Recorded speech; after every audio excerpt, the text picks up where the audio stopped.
Hello बच्चों, let's read this question. The question says fill in the blanks. If L is equal to limit x tends to 1 log 3x base 3 log की power log 3 base x, and the value of L where this represent the greatest integer function is. तो यहाँ पर मैं की concept लिख लेती हूँ.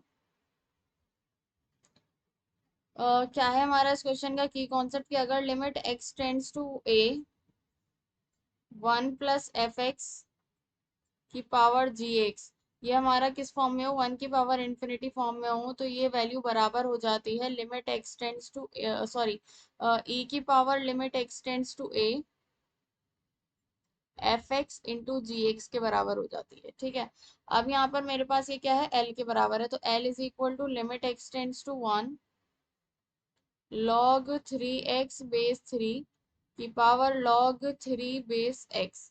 अब यहाँ पर log की प्रॉपर्टी होती है एक कि log a into b is equal to log a plus log b. इसी तरीके से ये 3 इंटू एक्स है तो हम इसको अलग अलग कर लेंगे. l is equal to limit x tends to 1, ये हो जाएगा log 3 base 3 plus log x base 3 की power log 3 base x.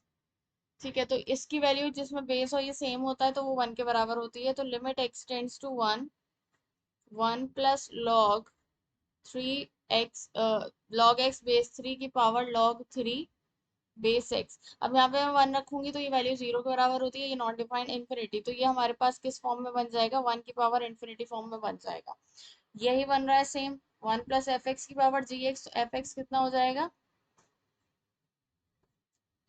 log x base 3 और जी एक्स हमारा हो जाएगा log 3 बेस x. तो L की वैल्यू किसके बराबर हो जाएगी, L is equal to limit x tends to 1, ये वाला हम लगाएंगे तो ये हो जाएगा e की power limit x tends to 1 f x into g x. तो एफ एक्स तो है ये log x base 3 into log 3 base x, ये हो गया. अब इसमें क्या होता है कि अगर log a base b into log b base a, ये वैल्यू जो होती है ये 1 के बराबर होती है. ठीक है, तो ये हमारे पास क्या हो जाएगा, L is equal to e limit x tends to 1, ये वैल्यू किसके बराबर आ जाएगी हमारे पास, 1 के बराबर.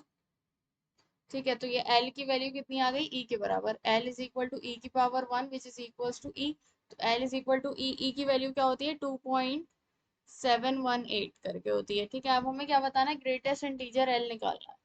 तो greatest integer L is equal to इसका greatest integer and so on. तो यहाँ पर क्या होता है, ग्रेटेस्ट इंटीजर में ग्रेटेस्ट इंटीजर होता है ग्रेटेस्ट इंटीजर लेस देन और इक्वल टू दिस. क्या होगा, ग्रेटेस्ट इंटीजर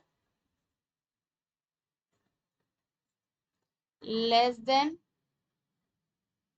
और इक्वल टू एल. जो वैल्यू होगी वो हम लेंगे इसकी ग्रेटेस्ट इंटीजर एल की वैल्यू. ठीक है, तो इस लेस देन ही होगा क्योंकि इससे बड़ा तो नहीं होगा, इससे छोटा ही होगा. Greatest integer less then this और इक्वल टू, इक्वल तो हो नहीं सकता क्योंकि ये इंटीजर नहीं है.